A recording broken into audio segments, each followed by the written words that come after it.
ఏంటి అర్థం కాదు. ఏమవదమ్మా, నేనున్నాను కదమ్మా, నేను ఏదో చేస్తా. ఈ రోజు నుంచి మీకు కొడుకు లేరని మీరు బాధపడద్దు, నీకు అన్నయ్య తమ్ముడు లేరని మీరు బాధపడద్దు. మీరు స్ట్రాంగ్గా ఉండండి. ఇంతమంది మేము వచ్చామంటే పని అవుతుంది. ఈ ప్రాబ్లం క్లియర్ చేసుకుని వచ్చేస్తే నీ బీఎస్సీ నర్సింగ్ రిజల్ట్స్ వచ్చాక ఎంఎస్సీ నర్సింగ్కి ఎంతైతే అమౌంట్ అవుద్దో నువ్వు ఎక్కడ చదువుతావో. ప్రేమించుకునే వాళ్ళు కొందరు ఎలా ఉంటారంటే, నా లైఫ్లో నాకు నువ్వు ఉంటే చాలు ఇంకెవ్వరూ వద్దు అన్న దగ్గర నుంచి నీకు నచ్చితే ఉండు, నచ్చకపోతే వెళ్ళిపో అన్నంతలా మారిపోతారు. కానీ నేను నిన్ను మనస్ఫూర్తిగా ప్రేమించాను. నన్ను అర్థం చేసుకోకపోయినా పర్లేదు, కానీ దయచేసి అపార్థం మాత్రం చేసుకోవద్దు. ఎందుకంటే నా జీవితంలో నాకంటూ ఉన్న ఒకే ఒక్క సంతోషం నువ్వు. ఏ శాపం తగిలిందో, చెడు చూపై కసిరిందో, ఎడబాటే రాసిందా కవ్వించే. హాయ్ ఓస్, వెల్కమ్ టు ఆ స్టార్ టీవీ. నేను మీ విజ్జు. 25 ఏళ్ల కుర్రాడు నువ్వేం సాధించావు అనని చాలామంది అయితే అడుగుతూ ఉంటారు.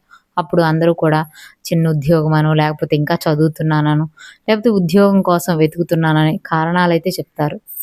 కరోనా మహమ్మారి ఒక యువకుడిని అయితే చాలా మార్చిందనమాట. అప్పటి నుంచి కూడా ఇప్పటి వరకు చిన్న వయసులోనే సేవ దృక్పథంతో అయితే ముందుకు వెళ్తూ ఉన్నాడు. అసలు ఇన్స్టాగ్రామ్ ఫేమస్ అయ్యి ఇంత సేవా కార్యక్రమాలు ఎందుకు చేస్తున్నాడో అతని మాటల్లోనే తెలుసుకుందాం. మనతో పాటు అయితే రాజు లక్కీ, ఇన్స్టా ఫేమ్. హాయ్ రాజు. హాయ్. అంటే ఏంటి ఇంత చిన్న వయసులో ఇన్స్టాగ్రామ్లో అందరూ ఆకతాయిగా వీడియోస్ చేస్తూ ఉంటారు, నువ్వేంటి మోటివేషనల్గా కానీ లేకపోతే సమాజ సేవ అంటూ వీడియోస్ చేస్తున్న కారణం ఏంటి? At the time of Covid అందరూ ఫుడ్ కూడా ఇబ్బంది పడే రోజులు ఉన్నాయి. సో ఆ రోజుల నుంచి మన ఇంట్లో ఉండే తినడానికి మనం చాలా ఇబ్బందులు పడ్డాం కదా. సో అలాంటప్పుడు రోడ్ సైడ్ ఉన్న పీపుల్స్ ఎలా తింటారు అనే ఆలోచనతో అప్పుడు స్టార్ట్ చేసిన ఫుడ్ డొనేషన్ అనే కాన్సెప్ట్ ఇప్పటివరకు కూడా అలా రన్ చేస్తున్నాం అంతే.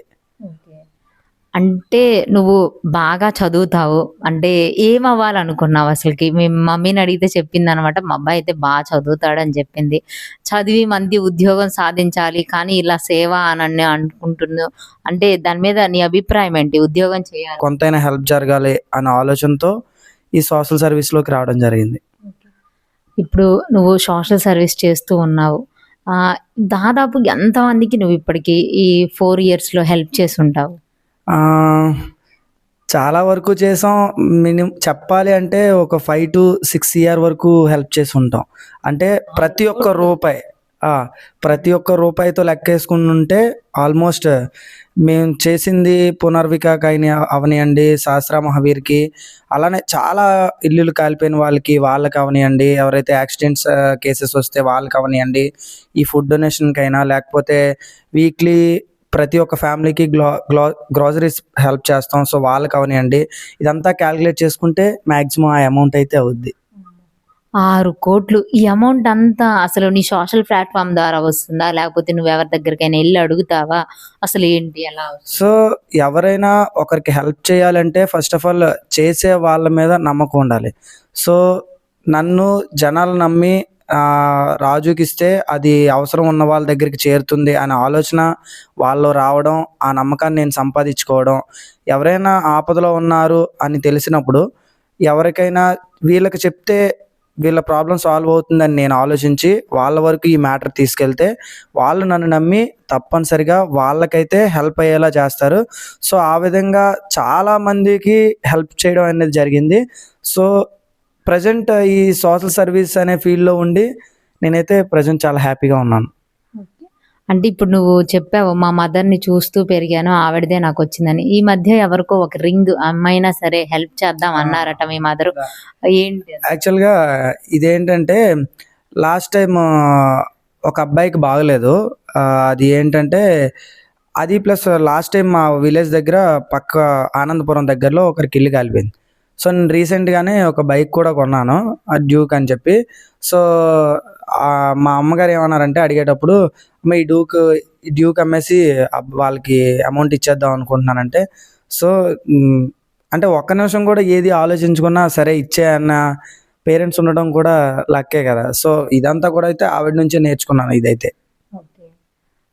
ఇప్పుడు నువ్వు రీసెంట్గా అయితే హెల్ప్ చేసావు సాయి లక్ష్మి అనే అమ్మాయికి. తనకి కూడా అంటే నేను హెల్ప్ చేయలేకపోతే నేను మానేస్తాను సేవా కార్యక్రమాలు అన్నావు, ఎందుకని అట్లా? అంటే ఇప్పుడు వాళ్ళ ఫ్యామిలీ గురించి ఆలోచిస్తే ఒక ముగ్గురు మగపిల్లలు పుట్టి చనిపోయి మళ్ళీ ఆడపిల్ల పుట్టి చనిపోయి ఇప్పుడు ఆ అమ్మాయే ప్రపంచం అనుకుని బ్రతుకుతున్న నా తల్లిదండ్రులు, అంటే ఆ అమ్మాయికి 23 years, అలాంటి కూతుర్ని కోల్పోతే వాళ్ళ ఫ్యామిలీ అనేది ఇంకా కంప్లీట్గా జీరో అయిపోతారు. సో తనని ఎలా అయినా బ్రతికించాలి అనే ఆలోచనతో మెంటల్గా డిసైడ్ అయ్యి ఫిక్స్ అయ్యి అనమాట. ఈ అమ్మాయికే కనుక నా వలన నా తరపున హెల్ప్ జరగకపోతే కంప్లీట్గా ఈ సోషల్ మీడియా వర్క్స్ అనేవి అన్నీ ఆపేద్దాం అనుకున్నాను. సో బై గాడ్స్ గ్రేస్ తనకి ఆపరేషన్ డేట్ కూడా ఫిక్స్ చేశారు. సో అమౌంట్ అయితే మ్యాక్సిమం రీచ్ అయింది. సో నాకైతే చాలా హ్యాపీగా ఉంది అందులో నేను ఒక పార్ట్ అయినందుకు. ఇదంతా బాగుంది, సోషల్ సర్వీస్ కానీ ఏదైనా బై హార్ట్. మరి ఇంకా ప్రేమ గురించి వద్దాం. అసలు ప్రేమకు సంబంధించినటువంటి రీల్స్ అంటే నీకు ఎక్స్పీరియన్స్, లవ్ ఫెయిల్యూర్ ఏమైనా ఉందా? లవ్ ఫెయిల్యూర్ అంటే అలాంటిది ఏం లేదు. మీకు ఆల్రెడీ అంటే చాలా ముందు ఇంటర్వ్యూస్లో కూడా చెప్పాను. అంటే ప్రజెంట్ మన సొసైటీలో ఈ ప్రేమ అనే కాన్సెప్ట్ మీదనే మొత్తం సొసైటీ నడుస్తుంది అనేది నా ఒపీనియన్. నేనైతే లవ్ అనేది నమ్ముతాను, కానీ ఏదైనా లవ్ చేసుకొని పేరెంట్స్ని ఒప్పించి పెళ్లి చేసుకుంటేనే అది పెళ్ళి అని అయితే నేను నమ్ముతాను బాగా. ఈ లవ్ కొటేషన్స్, ఈ సాడ్ కొటేషన్స్ అంటే సో ఇవి చూసైనా కొంతమంది అయినా మారుతారు అనే ఆలోచనతో ఈ వీడియోస్ చేస్తుంటాను అనమాట. అంటే అది నువ్వు ముందే రాసుకుంటావా, నీకు అనిపించినప్పుడు చెప్పేస్తావా? సో నేను రీల్స్ స్క్రోల్ చేస్తున్నప్పుడు నన్ను ఒకరు మోసం చేశారు, నన్ను ఇక్కడ ఇలా ఇబ్బంది పెట్టారు అనే కామెంట్స్ ఎప్పుడైతే వస్తాయో సో వాళ్ళని ఉద్దేశించి ఈ విధంగా మనం రీల్ చేస్తే వీళ్ళలో చేంజ్ వస్తుంది, వీళ్ళని మనం మార్చొచ్చు అనే ఆలోచనతో అప్పటికప్పుడే స్క్రిప్ట్ రాసుకుంటాను అనమాట. మరి ఇంత అందంగా ఉంటావు, రీల్స్ చేస్తావు, నీకు ఎప్పుడు ప్రపోజల్స్ రాలేదా? ప్రపోజల్స్ అంటే చాలా వచ్చి ఉంటాయి, కానీ already completed. Already 10 years of love continue are going on. వామ్మో, ఇంత చిన్న అబ్బాయి ఆల్రెడీ 10 years నుంచి. మీరు ఇవన్నీ ఇంటర్వ్యూలో చెప్పాలి కదా రాజు ఏం చేస్తాడు అంటే గోయింగ్ ఆన్ అంతే 10 years నుంచి. So maybe next year I think. Okay, అయితే రాజు నెక్స్ట్ ఇయర్ పెళ్లి చేసుకోబోతున్నాడు అనమాట. సో అమ్మాయిలు అందరికీ చెప్పేది ఏంటంటే రాజు రీల్స్ చూసి మీరేమి మా డ్రీమ్ బాయ్ అని అయితే ఆలోచించొద్దని అయితే ముందే చెప్పేస్తున్నావు అనమాట. ఎందుకంటే already I think I'm committed. So next year maybe I think get married. So ఏదేమైనా సరే ఎక్కడున్నా ఈ ఫీల్డ్ని అయితే కంటిన్యూ చేస్తాను. ఎలా అయినా ఒకరికి హెల్ప్ చేయాలనే ఆలోచనతో అయితే ముందుకు వెళ్తాను. ఇప్పుడు నువ్వు మరి మీ లవ్ మ్యాటర్ అనేది ఇంట్లో తెలుసా? తెలుసు, చెప్పాను. ఒప్పుకున్నారు? ఒప్పించావా? ఒప్పించాలనే ఇంతవరకు వెయిట్ చేసింది. 10 years అంటే విల్ బి వెరీ లాంగ్. అవతల వాళ్ళ పేరెంట్స్ అయినా మా పేరెంట్స్ అయినా వెయిట్ చేయడానికి ఇలా ఒప్పించి చేసుకోవాలనే ఆలోచనతోనే ఇప్పటివరకు వెయిట్ చేసాం. అంటే ఇప్పుడు నువ్వు చేసిన సేవా కార్యక్రమాల్లో అబ్బా అసలు ఇది చేసినందుకు నాకు చాలా బెస్ట్ సాటిస్ఫాక్షన్ అనిపించింది ఏమైనా ఉందా సేవ? ఉంది. రీసెంట్గా ఒక సిచ్యువేషన్ జరిగింది. ఏంటంటే మా ఏరియాలోకి ఒక 5 years బ్యాక్ ఒక పిచ్చోడు అనుకున్నాం మేము. సో ఆయన చూస్తే అలానే అనిపించేది. మా ఏరియాలోకి వచ్చి ఒక 5 years ఉండిపోయారు అనమాట. సో రీసెంట్గా ఆయనకి అనుకోకుండా ఒక చిన్న యాక్సిడెంట్ జరిగింది రోడ్డు మీద. సో ఏమైందంటే హ్యాండ్కి ఫ్రాక్చర్ అయింది. ఒక 10 days హాస్పిటల్లో జాయిన్ చేసినా సరే ఇంటికి వచ్చేసేవాడు అనమాట. సో ఆ 10 daysలో హ్యాండ్ అనేది ఏమైందంటే పురుగులు పట్టేసింది మొత్తం కూడా. సో ఆ టైంలో అతన్ని మేము చూసి అతను ఏమైనా చేయించాలన్నా సో మాకు ప్రాబ్లం అయిందనమాట. సో ఇప్పుడు ఆ టైంలో నేను ఏం చేశానంటే అతనికి హాస్పిటల్కి తీసుకెళ్ళి డ్రెస్సింగ్ చేయించి ఏదైతే ఆయనకి కొంచెం తినడానికి ఫ్రూట్స్ అన్ని ఇచ్చేసి ఒక వీడియో ఇన్స్టాలో నేను పోస్ట్ చేశాను అనమాట. సో ఆ పోస్ట్ చేసిన తర్వాత ఆ రీల్ని ఎక్కడ వరకు చేర్చాలో ఒక సోషల్ మీడియా తలుచుకుంటే ఏదైనా చేయగలరని చెప్పి ఆ వీడియో వాళ్ళ ఫ్యామిలీకి చేరడం, వాళ్ళ కొడుకు వాళ్ళ మేనలుడు వీళ్ళందరూ వచ్చి ఆయన్ని తీసుకెళ్ళడం. So this is the best moment I think I never forget in my life. మొత్తానికి ఆ ఫ్యామిలీకి అతన్ని చేర్చి అప్పగించావు అనమాట. ఓకే, అంటే ఇప్పుడు ఈ సోషల్ సర్వీస్ చేస్తూ ఉన్నావు అంటే చుట్టూ ఉన్న నెగిటివిటీ అయితే ఉంటుంది. మీ గ్రామంలో కానీ, లేకపోతే మీ రిలేటివ్స్‌లో కానీ ఏదైనా. దాన్ని ఎలా ఓవర్‌కమ్ చేస్తున్నావు? నేనేం ఫీల్ అవుతా అంటే 100 మందిలో 90 మంది మనకు పాజిటివ్‌గా ఉన్నా 10 మంది నెగిటివ్‌గానే ఉంటారు. అది యూనివర్సల్ ట్రూత్. ఎవరు ఎలాంటి పనిలో ముందుకు వెళ్ళాలన్నా సరే అలానే ఆలోచిస్తారు. 10 మంది నెగిటివ్‌గా ఉన్నారు కదా! ఈ 10 మంది గురించి ఆలోచిస్తే ఈ 90 మంది ప్రశంసలు మనం పొందలేం.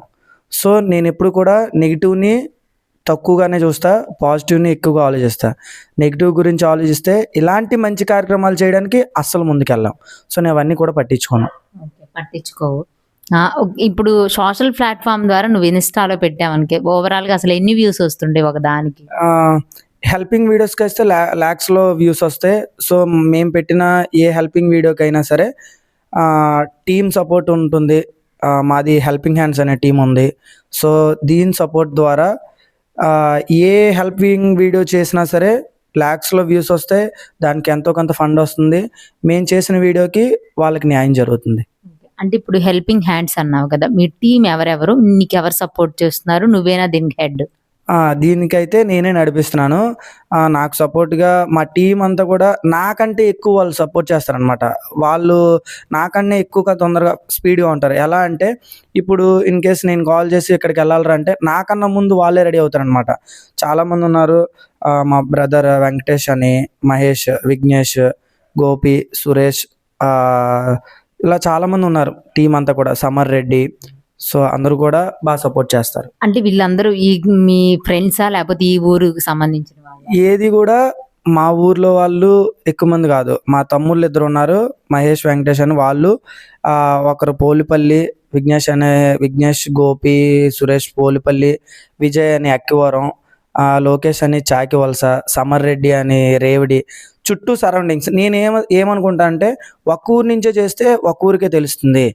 ఒక్కొక్క ఊరు నుంచి ఒక్కొక్కరిని గ్యాదర్ చేసుకొని చేస్తే ఓకే మన ఊర్లో వీడు చేస్తున్నాడు కాబట్టి వీడికి సపోర్ట్గా మనం కూడా చేయాలి అనే ఆలోచన వాళ్ళలో కూడా వస్తుందని నేను ఆలోచిస్తాను.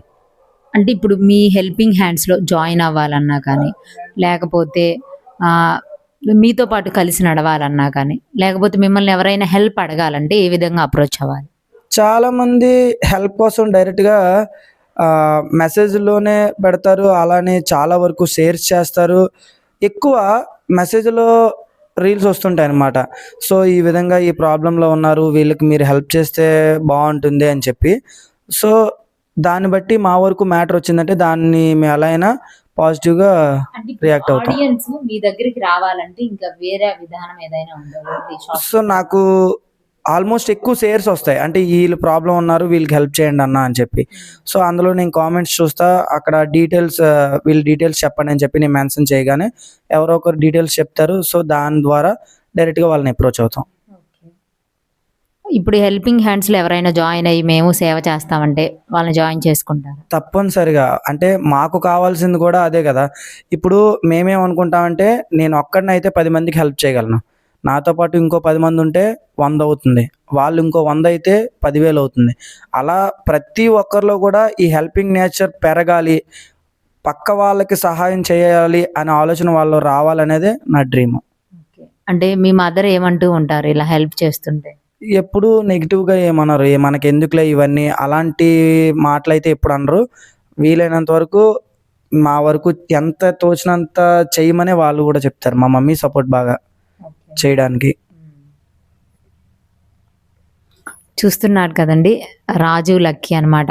Instagram famous. అలాగే మన విజయనగరంకి చెందిన మనం ఓన్ అనుకుంటూ ఉంటాం కొన్ని మంచి పనులు చేస్తే ఎవరైనా మా ఊరు అబ్బా అని. అలా అనిపించింది రాజు స్టోరీ వింటే అనమాట. మరి మన విజయనగరంకి చెందినటువంటి రాజు లక్కీ ఇన్స్టాగ్రామ్ ఫేమస్. చాలా చాలా మంచి సేవా కార్యక్రమాలు అయితే చిన్న వయసులోనే చాలా బాగా అయితే చేస్తూ ఉన్నాడు.